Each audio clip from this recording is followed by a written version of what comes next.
সুদ খাওয়া, ঘুষ খাওয়া, ব্যভিচারী করা, সব কিছুর থেকে গীবতটা কিন্তু আরও বেশি খারাপ।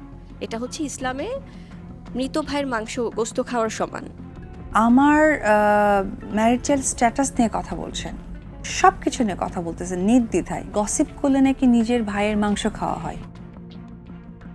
ঢালিউডের দুই চির প্রতিদ্বন্দ্বী অপু বিশ্বাস ও শবনম বুবলির লড়াই এবার এক ভিন্ন মাত্রায় পৌঁছেছে। একসময় বুবলি যাকে ধর্মীয় যুক্তিতে ঘায়েল করতে চেয়েছিলেন, আজ সেই অস্ত্রেই বুবলিকে বিদ্ধ করলেন অপু বিশ্বাস।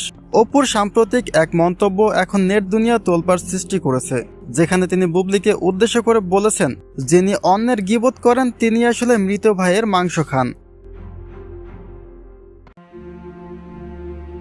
ঘটনার সূত্রপাত অনেক আগের।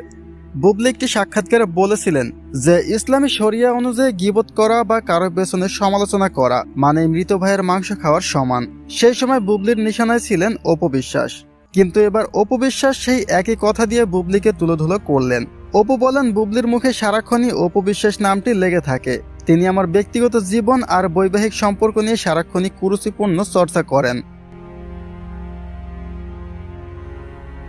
অপু বিশ্বাসের যুক্তি বেশ পরিষ্কার।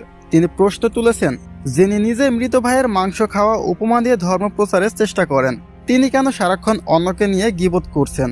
অপুর ভাষায় বুবলি নিজেই যেহেতু তার বৈবাহিক জীবন নিয়ে সারাক্ষণ আজে বাজে কথা বলছেন, তবে সেই যুক্তি অনুযায়ী বুবলিকে নিজেই নিজের বলা সেই পাপ করছেন না।